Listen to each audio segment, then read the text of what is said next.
What's up guys, today we're going to be taking a look at some of the key changes and improvements that have been implemented with BullX NEO. Firstly, if you don't already have access to BullX NEO, you can skip the waitlist by using my partner referral link, which you will find in the video description below.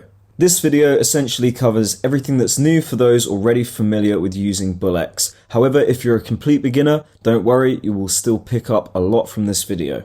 So to get started, let's pick a random chart and go over everything new.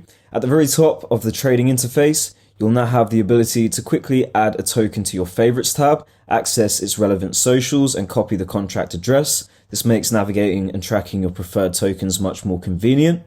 Also, up at the top here, you'll see options like My Trades, Tracked Wallets, Orders, Price/Market Cap, Bubble Maps, Dev Trades, and Reset. This allows us to filter through the transactions we want to see on the chart, including our own trades, the devs trades, the wallets we're tracking, and is really helpful for filtering out the noise. In addition to this, we also have bubble maps. Bubble maps are a great tool for seeing how the supply of a coin is being controlled, what wallets are connected, and how much of the supply they own. Having this filter built in is a huge improvement. Although this filter is available on Dex Screener, on BullX you can see the bubble map for pump fund launches, which is really great in my opinion.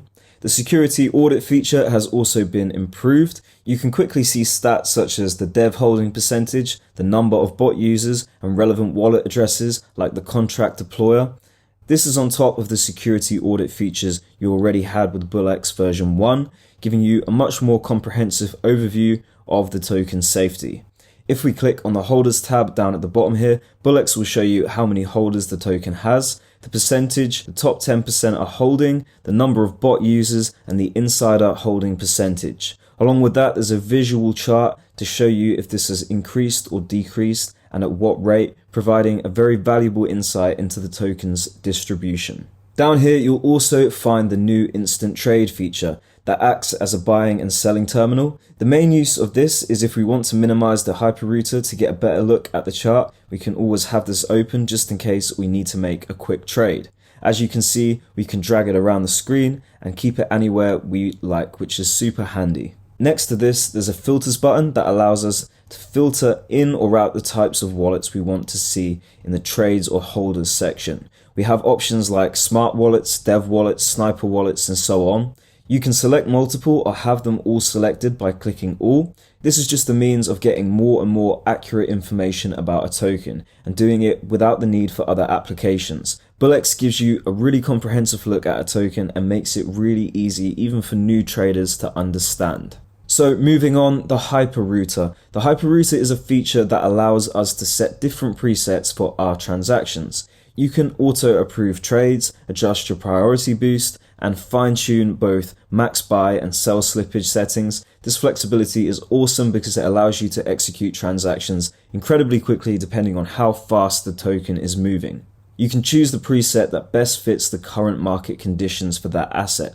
You have default, P2, P3, P4, P5, giving you a total of 5 different presets for executing transactions. You can rename these if you so choose, but having these multiple different options and the ability to switch to them very quickly allows us to adapt to various market environments without needing to manually adjust our settings each time. So the main settings like buy priority fee, slippage limit, buy MEV protection, and buy bribe option, you have full control over how aggressively you want your transaction to be executed. The same is available for sell settings as well, of course, ensuring that you can set both buy and sell parameters exactly to your preference. So moving on, let's talk about NEOVision. If we head across to NEOVision here, we can see a couple of new features that I quickly want to cover. I have made a full detailed breakdown of NEOVision along with the filters I myself am using, so be sure to go and check that out. There's just too much to go over in this video, so I will leave that one linked in the description. But briefly, firstly at the top here we have a button that looks like a chart. If you click this, you can toggle between having a chart next to each token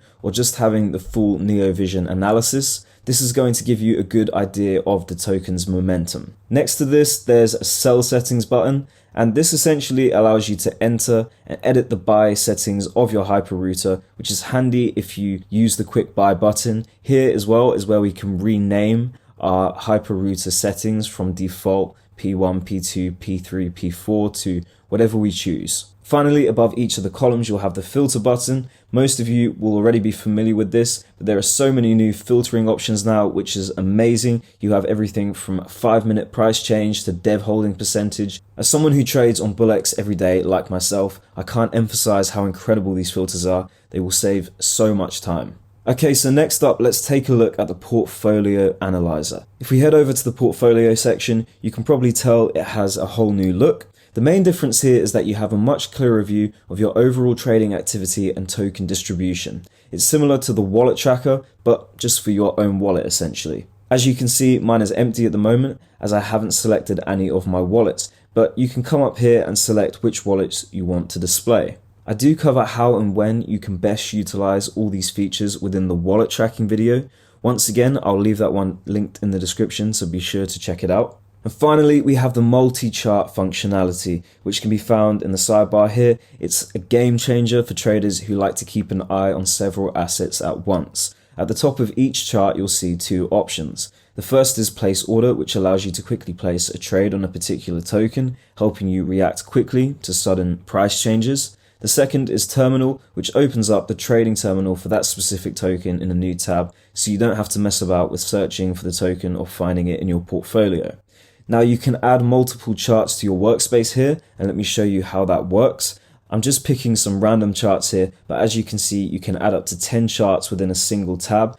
That's pretty incredible because typically you'd have to pay a lot of money for advanced software like this on platforms like TradingView.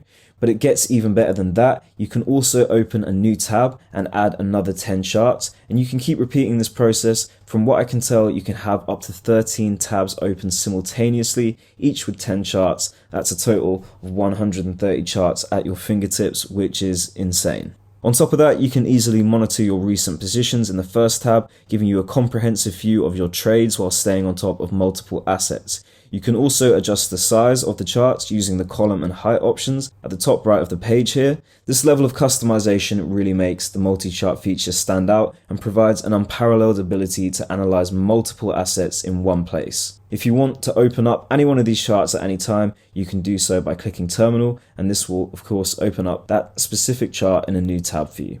So in conclusion, it doesn't really get much better than this, guys. The UI in general has been entirely revamped. It's so much smoother and faster. It's really, truly excellent. On top of this, there are so many more smaller features on BullX that make trading on this platform really intuitive. Check out my other videos for more detailed guides on these, but ultimately the best way to learn, in my opinion, is to jump in and see for yourself. If you have enjoyed this video, be sure to check out my video on tracking wallets on BullX. Drop a like and subscribe for more content, and I'll catch you in the next one. Take care.